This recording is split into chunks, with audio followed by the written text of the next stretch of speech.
네, 검로남불 쌍따옴표가 있죠. 이게 누군가가 이 얘기를 한 겁니다. 네, 자, 어제 검찰이 윤관석, 이성만 의원에 대해서 구속영장을 청구를 했습니다. 구속영장을 친 이유, 증거 인멸 정황이 있다라고 해서 구속영장을 쳤는데요. 그 이유, 두 사람 다 휴대전화를 최근에 또 교체를 했다고 하죠. 그래서 사실상 검찰이 휴대전화를 갖고 갔지만 아무런 내역이 없는 뭐 깡통폰이었다, 이른바 깡통폰이었다. 증거 인멸 정황이 있다, 구속영장 청구한다. 이렇게 지금 연결이 됐다라는 게 사실 어제까지의 상황이었는데 송영길 전 대표가 이 두 사람에 대한 구속영장 청구에 대해서 발끈했습니다. 네, SNS에 뭐라고 했느냐. 검로남불이다. 윤석열 정권 검찰이 민낯이다라고 얘기를 하면서 검사가 하면 방어권이고 국민이 하면 증거인멸이냐라는 얘기를 했습니다. 네, 송영길 전 대표도 검찰한테 날 구속하십시오라고 얘기를 했지만 사실 휴대전화는 그때 뭐 초기화해서 냈다. 그래서 그때 비판을 또 받기도 했었거든요. 그런데 지금 검사가 하면 방어권이고 국민이 하면 증거인멸이냐. 뭔가 우리한테만 더 날선 검을 겨누는 게 아니냐라고 지금 비판을 하고 있습니다.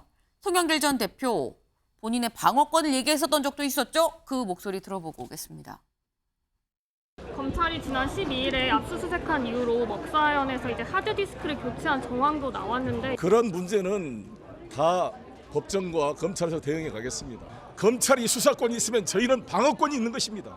검찰 특수부가 지명을 해서 모든 것을 샅샅이 뒤진다고 한다면 이 대한민국 사회가 정말 민주국가로 할 수가 있겠습니까?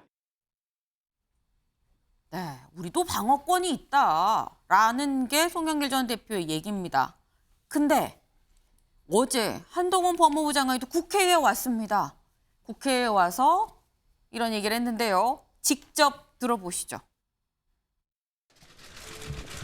그 30일 날 아무래도 체포동의안 때문에 본인이 또 오실 수도 있을 것 같은데 어떤 부분 강조할 예정이신지 좀 여쭤볼 수 있을까요?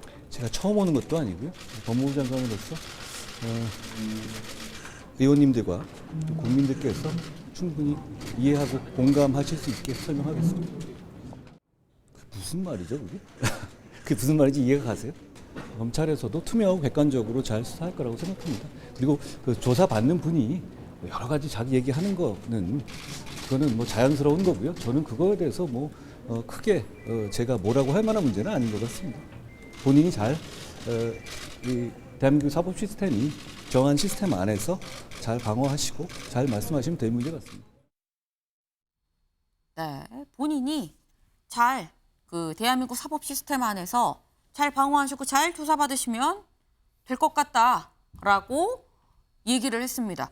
근데 장해찬 최고님, 보통 한동훈 법무부 장관한테 이게 뭘 물어볼 때 굉장히 막 날카롭게 얘기할 때가 상당히 있는데 지금 어제 국회에 와서 저 모습은 좀 여유가 있다고 봐야 될까요? 그냥 아이고 조사 받으세요. 약간 이런 느낌이거든요.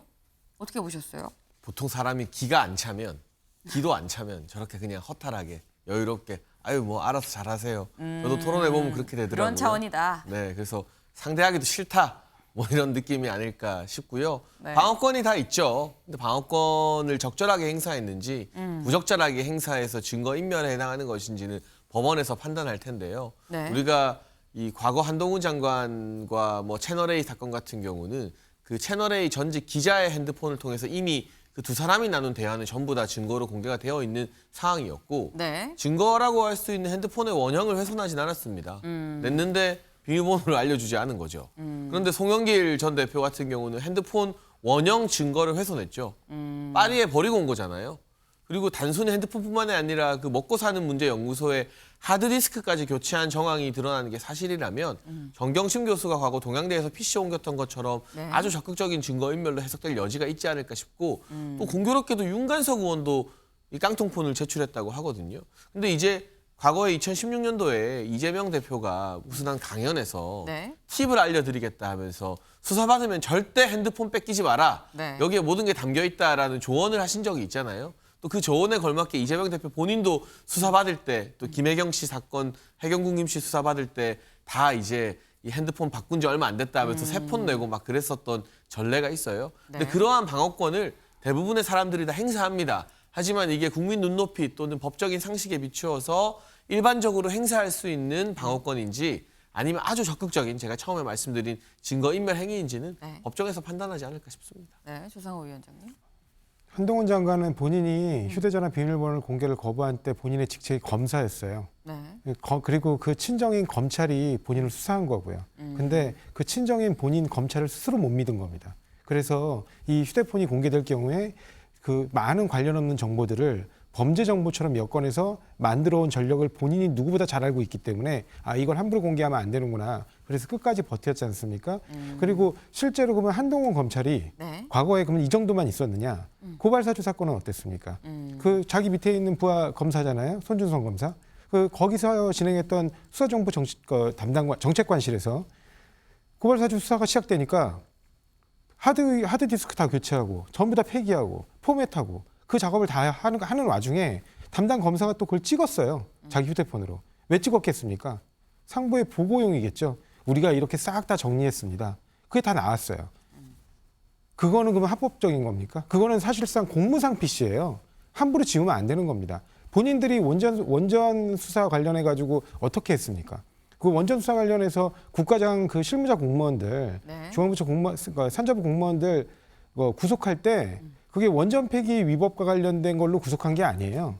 그 공무상 PC 내에 있는 자료를 무단 삭제했다는 것으로 해서 네. 공용문서 파기, 손상 이걸로 구속시켰거든요. 그 같은 기준이라면 지금 당장이라도 고발사주 사건에서 그 증거를 인멸 은폐하기 위해서 공무상 PC를 전부 파기했던 당시 검사와 수사관들 전부 다 공무상 공전자 기록 파기 손상죄로 다 기소하고 구속해야 돼요. 네. 그러니까 그렇게 검찰이 항상 잣대가 내로남불 잣대로 그것도 법 집행기관 스스로가 본인을 대할 땐 한없이 관대하게 그렇지만 남을 대할 땐 추상같이 그렇게 법을 적용하니까 그 부분에 대한 비판을 하는 겁니다. 지금 검찰의 잣대가 내로남불이다라는 말씀을 지금 하셨는데